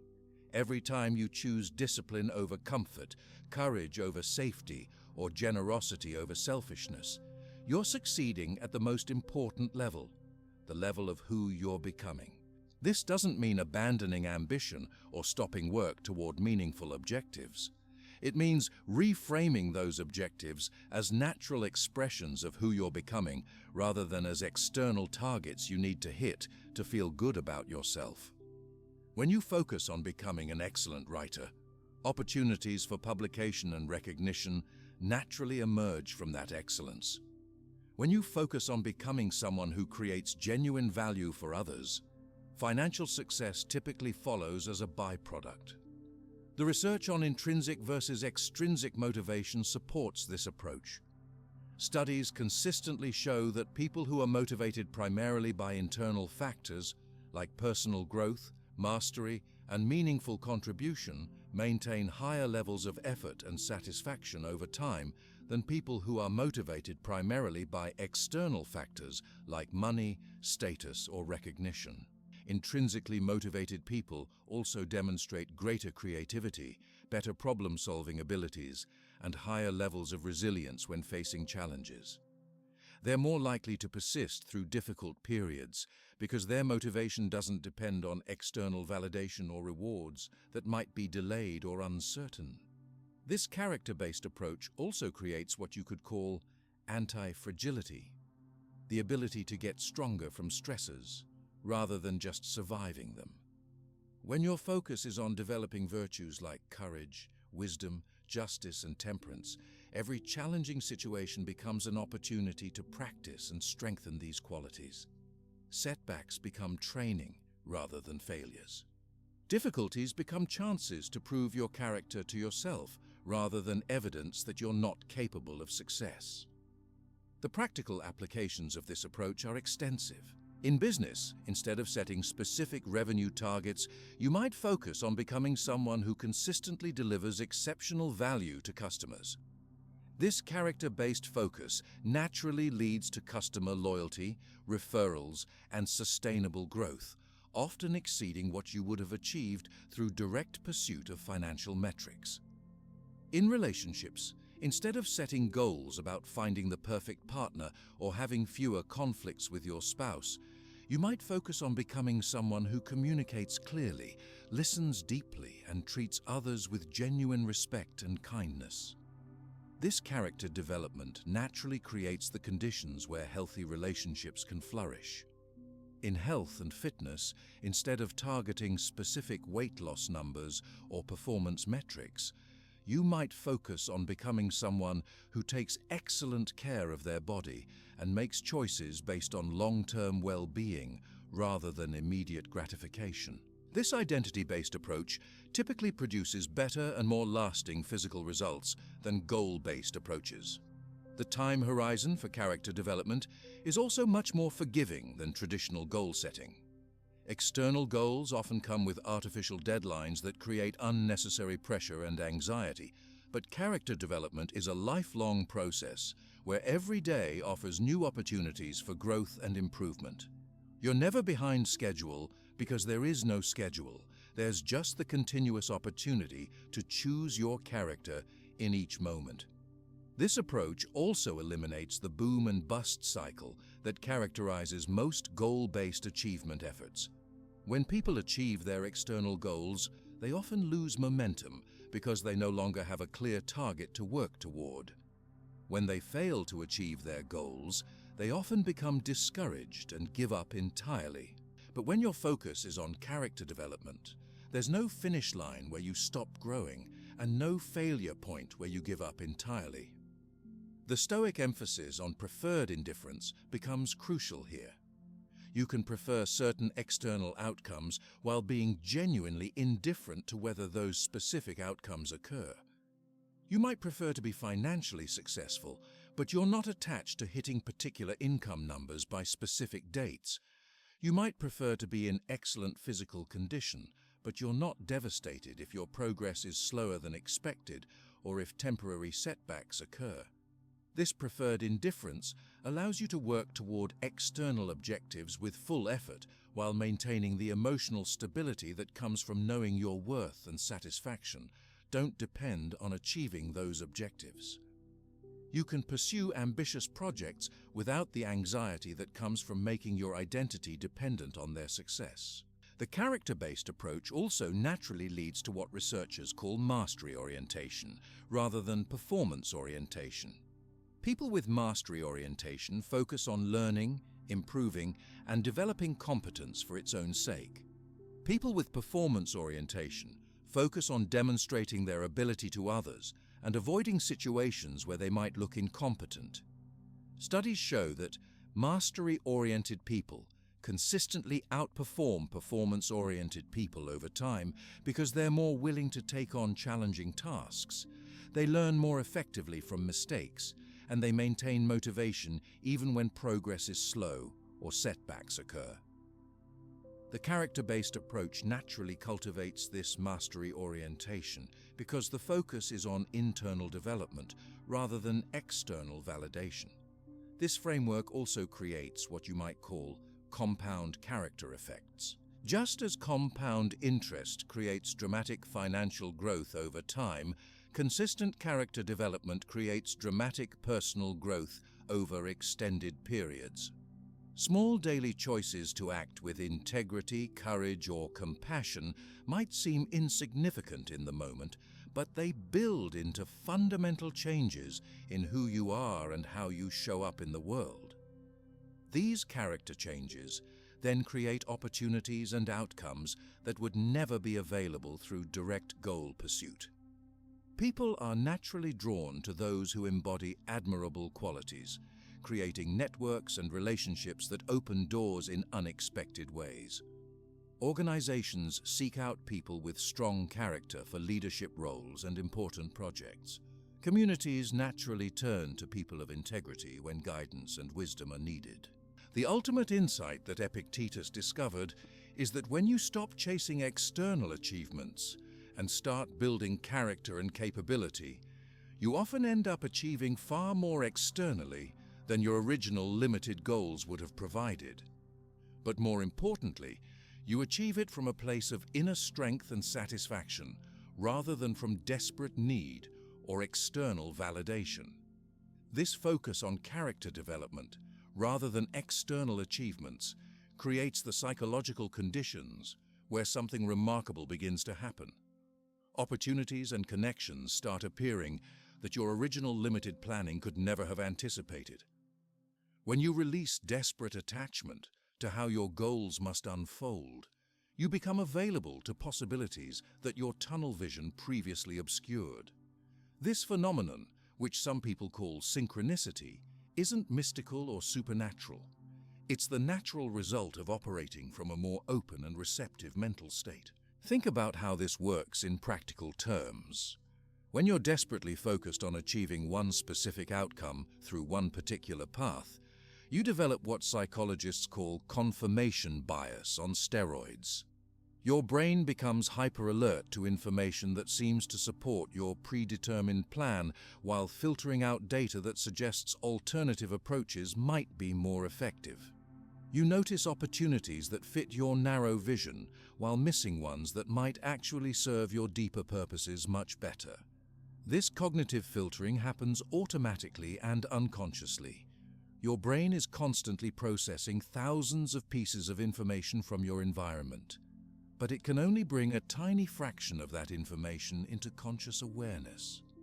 The criteria your brain uses to decide what deserves your attention are heavily influenced by what you're currently focused on and what you believe is important.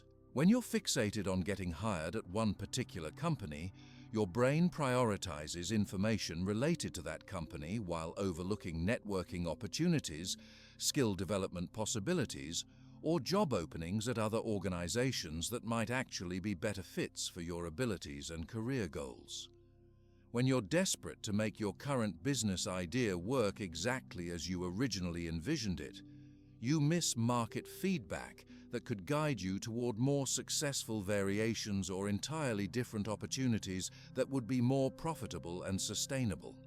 But when you practice the kind of non-attachment that Epictetus taught, focusing on character development and excellent execution while remaining open to unexpected outcomes, your mental filtering system operates very differently. Instead of screening out information that doesn't match your preconceived plan, your brain becomes much more receptive to environmental cues, emerging opportunities, and alternative pathways that might serve your deeper objectives. This shift in attention creates what researchers call increased cognitive flexibility, the ability to switch between different conceptual representations of the same situation and to consider multiple perspectives simultaneously. When you're not locked into one rigid vision of how things must unfold, you can recognize patterns and possibilities that would be invisible to someone operating from desperate attachment to specific outcomes. The business world provides countless examples of this principle in action. Many of the most successful companies started as something completely different from what they eventually became. Twitter began as a podcasting platform called Odeo before pivoting to become a microblogging service. Instagram started as a location-based check-in app called Burbien before focusing exclusively on photo sharing. Netflix began by mailing DVDs before recognizing the streaming opportunity that would eventually make them a global entertainment powerhouse. These pivots weren't random or accidental. They happened because the founders were paying attention to how users were actually interacting with their products rather than being rigidly attached to their original business plans. They noticed unexpected usage patterns, listened to customer feedback that contradicted their assumptions, and remained open to possibilities they hadn't initially considered. The same principle applies to individual career development. People who achieve breakthrough success often report that their biggest opportunities came from directions they never would have predicted or planned for. They were working diligently in one area when a chance conversation, an unexpected project, or a serendipitous connection opened up possibilities they hadn't even known existed. This isn't random luck. It's the natural result of being open and receptive while also being consistently active and engaged. When you're focused on developing valuable skills and contributing meaningfully wherever you are, you create multiple vectors for opportunity rather than betting everything on one specific outcome. You're building what you might call opportunity surface area, increasing the number of ways that good things can happen for you. Epictetus understood that this openness to alternative pathways required a fundamental trust in what he called the rational order of the universe. This wasn't religious faith or mystical thinking. It was the practical recognition that there are forces and patterns at work in life that are much larger and more complex than any individual's limited perspective can fully comprehend. Modern complexity science has validated this insight through research on emergent systems and network effects. In complex systems, which include markets, organizations, and social networks, small actions can have large and unpredictable consequences through cascading effects that no one could have anticipated. The entrepreneur who focuses on creating genuine value for customers might discover that their product solves problems they never knew existed. The professional who consistently helps colleagues succeed might find that their reputation opens doors in industries they'd never considered. This doesn't mean you should abandon planning or stop working towards specific objectives. It means holding your plans lightly enough that you can adapt when new information becomes available or when circumstances change in ways that create different opportunities. You maintain what military strategists call strong opinions, weakly held, clear direction combined with tactical flexibility. The psychological research on goal pursuit supports this balanced approach. Studies show that people who maintain clear long-term visions while remaining flexible about specific pathways and timelines achieve better outcomes than those who either lack direction entirely or become rigidly attached to particular methods and deadlines. This flexibility becomes especially important in rapidly changing environments where the strategies that worked yesterday might not work tomorrow. The professional who's desperately attached to advancing within their current industry might miss the boat entirely when technological changes make that industry obsolete. But the professional who's focused on developing transferable skills and maintaining valuable relationships can pivot successfully when new opportunities emerge in different sectors. The practice of non-attachment also makes you much more sensitive to what researchers call weak signals, early indicators of emerging trends or opportunities that aren't yet obvious to most people. When you're not fixated on proving that your current approach is correct, you can notice subtle changes in customer behavior, market dynamics, or technological capabilities that suggest new possibilities.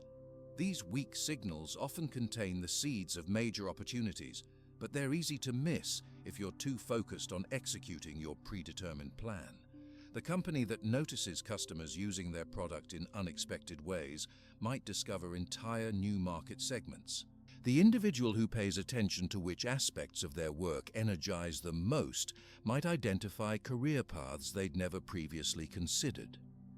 This sensitivity to environmental feedback creates a dynamic where you're constantly learning and adapting based on real-world results rather than theoretical assumptions.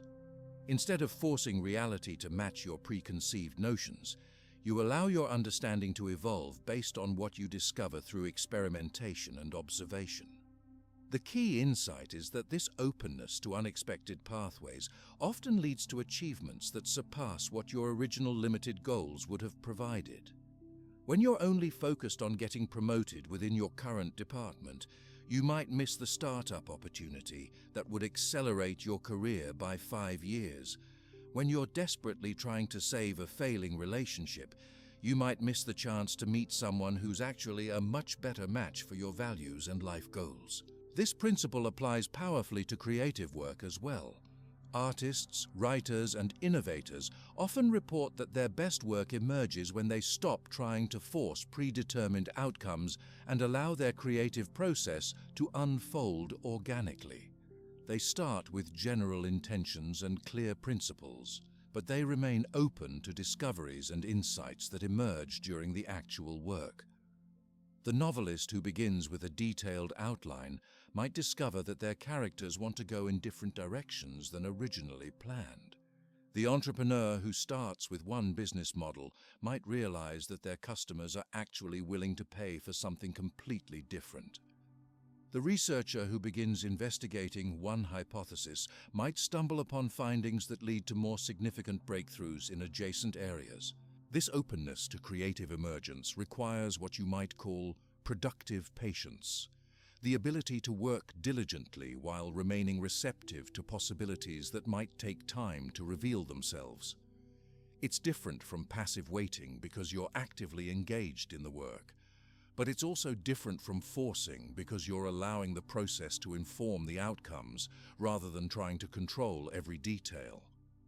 The practice of non-attachment also helps you recognize and respond to what some people call flow or synchronicity, those periods when events seem to align in ways that support your deeper purposes, often in ways you couldn't have orchestrated consciously. These experiences aren't supernatural, but they do represent the natural result of operating from alignment with larger patterns and systems. When you're working from genuine service to others, rather than just personal gain, you naturally align with market forces that reward value creation. When you're developing skills that are becoming increasingly valuable, you naturally align with economic trends that create opportunities for those capabilities. When you're building relationships based on mutual respect and genuine interest in others' success, you naturally align with social networks that generate referrals and collaborations. These alignments create positive feedback loops where your efforts are amplified by larger forces, producing results that seem disproportionate to your individual actions. But they only become available when you're operating from the kind of openness and non-attachment that allows you to recognize and respond to opportunities as they emerge, rather than forcing predetermined outcomes through sheer willpower. The ultimate insight that Epictetus discovered is that when you combine dedicated effort with openness to unexpected possibilities, you tap into what you might call collaborative intelligence. The ability to work productively with forces and opportunities that are larger than your individual planning could encompass. This creates outcomes that are not only better than what desperate attachment could produce, but also more sustainable and fulfilling because they emerge from alignment rather than from forced effort. This ability to work collaboratively with larger forces and opportunities becomes absolutely crucial in our current digital age, where the external environment bombards us with infinite options, constant notifications, and pressure to optimize every aspect of our existence. The sheer volume of information, choices, and stimulation that we encounter daily creates decision fatigue and analysis paralysis that ancient Stoics never had to face. Yet the principles that Epictetus developed provide powerful antidotes to digital age overwhelm precisely because they help us establish clear criteria for what deserves our attention and energy versus what we should consciously ignore. Consider the reality of modern life. The average person encounters more information in a single day than people in previous centuries would have processed in months or years. Your smartphone gives you access to virtually all human knowledge, real-time updates on global events, social media feeds from hundreds of connections, entertainment options that could occupy years of viewing time, and communication channels that allow instant contact with people anywhere in the world. This unprecedented access to information and stimulation should theoretically make us more capable and satisfied, but research consistently shows the opposite effect. Studies reveal that people report higher levels of anxiety, depression, and general dissatisfaction now than in previous decades, despite having access to more opportunities, conveniences, and information than any generation in human history. The problem isn't scarcity of options. It's the cognitive and emotional burden of managing infinite options without clear principles for making decisions. When everything seems equally important and immediately accessible, it becomes nearly impossible to focus deeply on anything. The ancient Stoic practice of distinguishing clearly between what is within our control and what lies outside our influence becomes even more crucial in this context. When you're constantly exposed to global news events, political controversies, social media drama, and other people's life updates, it's easy to waste enormous amounts of mental energy on situations you cannot actually influence. You might spend hours following political developments that you have no power to affect, getting emotionally worked up about social media arguments between strangers, or worrying about economic trends that are completely outside your individual control.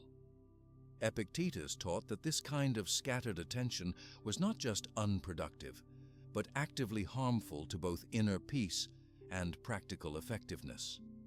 Every moment you spend focused on things outside your control is a moment not spent on areas where you actually have power to create positive change. When you're mentally consumed by news events, other people's opinions, or circumstances beyond your influence, you're essentially abdicating responsibility for the areas where you could make a real difference. The modern discipline of focusing only on your own thoughts, choices, and responses becomes a form of mental hygiene that's essential for maintaining sanity in an information-saturated environment. This doesn't mean becoming uninformed or uncaring about the world. It means being intentional about which information you consume and how much mental energy you allocate to external events versus personal development and local action.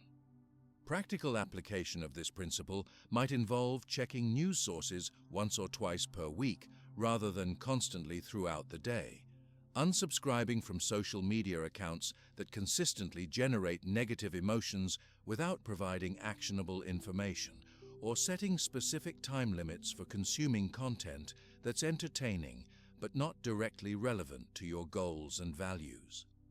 The key is making conscious choices about information consumption rather than passively absorbing whatever happens to capture your attention in the moment. The Stoic practice of morning reflection and evening review becomes incredibly valuable for maintaining intentionality in a reactive digital environment. Starting each day by consciously setting your priorities and reviewing your values helps create mental clarity about what actually deserves your attention. Ending each day by reflecting on how you spent your time and energy helps you identify patterns where you might be getting pulled into unproductive activities or emotional reactions. These daily bookends of reflection create what you might call intentional brackets around your day, preventing you from drifting through time, reactively responding to whatever stimulation feels most urgent or compelling in the moment. Without this kind of deliberate structure, it's easy to spend entire days scrolling through social media, consuming news that makes you anxious but provides no actionable information, or engaging in digital activities that provide temporary entertainment but don't contribute to your longer-term well-being or goals. The evening review practice involves honestly examining questions like, did I spend my time and energy on activities that align with my values today? Did I get pulled into unproductive emotional reactions to things outside my control? Did I make progress on projects and relationships that actually matter to me? What patterns am I noticing in how I respond to digital stimulation and external events? This kind of self-examination isn't meant to generate guilt or self-criticism. It's meant to increase awareness so you can make more conscious choices going forward. When you notice that you consistently feel worse after checking certain social media platforms, you can make intentional decisions about whether and how to engage with those platforms. When you realize that consuming news multiple times per day increases your anxiety without providing useful information, you can experiment with different approaches to staying informed. The morning reflection practice complements this by helping you start each day with clear intentions, rather than immediately diving into reactive mode. This might involve spending 5 to 10 minutes considering questions like, what are the most important things I want to accomplish today? How do I want to show up in my interactions with others? What kind of person do I want to be today, regardless of what external events occur? This proactive approach to each day creates psychological momentum toward intentional living rather than reactive responding. Instead of checking your phone immediately upon waking and allowing other people's priorities to determine your mental state, you begin with your own values and intentions. This subtle shift in how you start each day can have enormous cumulative effects on your overall sense of agency and life satisfaction. The ancient discipline of present moment awareness becomes particularly important for countering the digital tendency toward continuous partial attention. Most digital platforms are specifically designed to fragment your attention and create addictive engagement patterns. Social media feeds provide endless streams of briefly engaging content that keeps you scrolling indefinitely. News websites use sensational headlines and breaking news alerts to capture attention. Entertainment platforms use autoplay features and personalized recommendations to keep you consuming content for hours at a time. All of these mechanisms work against your ability to focus deeply on any single activity for extended periods. They train your brain to expect constant stimulation and immediate gratification, making activities that require sustained attention, like reading books, having deep conversations, or working on complex projects, feel boring and difficult by comparison. The Stoic practice of returning your attention to present moment reality when you notice your mind wandering becomes a form of attention training that builds your capacity for sustained focus. This might involve regularly pausing throughout the day to notice what you're actually doing and whether it aligns with your conscious intentions, or setting specific periods for single tasking where you focus on one activity without digital distractions. This present moment awareness also helps you recognize the difference between genuine productivity and what researchers call busy work, activities that feel productive but don't actually move you toward meaningful objectives. Many digital activities fall into this category. Organizing your email folders, researching products you might buy someday, or updating social media profiles. These activities can provide a sense of accomplishment without creating real value or progress. The question of what deserves your attention becomes central to maintaining both effectiveness and emotional well-being in a digitally saturated environment. The Stoic principle of focusing on your character, choices, and contributions rather than external validation provides clear criteria for making these decisions. Activities that help you develop skills, contribute value to others, or align with your deepest values deserve priority over activities that primarily provide entertainment, social validation, or information about events you cannot influence. This doesn't mean eliminating all entertainment or social connection from your life. It means being intentional about how much time and mental energy you allocate to these activities rather than allowing them to consume unlimited attention through addictive design features. You might choose to spend 30 minutes per day on social media to maintain connections with friends, but set clear boundaries to prevent that 30 minutes from expanding into several hours of mindless scrolling. The practice of regularly returning to fundamental questions about what you can and cannot control helps maintain perspective when digital overwhelm threatens to create anxiety or paralysis. When you're feeling stressed about global events, political developments, or social media drama, you can ask yourself, is there any specific action I can take that would positively influence this situation? If the answer is no, you can consciously redirect your attention to areas where you do have agency. If the answer is yes, you can take that specific action rather than continuing to consume information about the problem.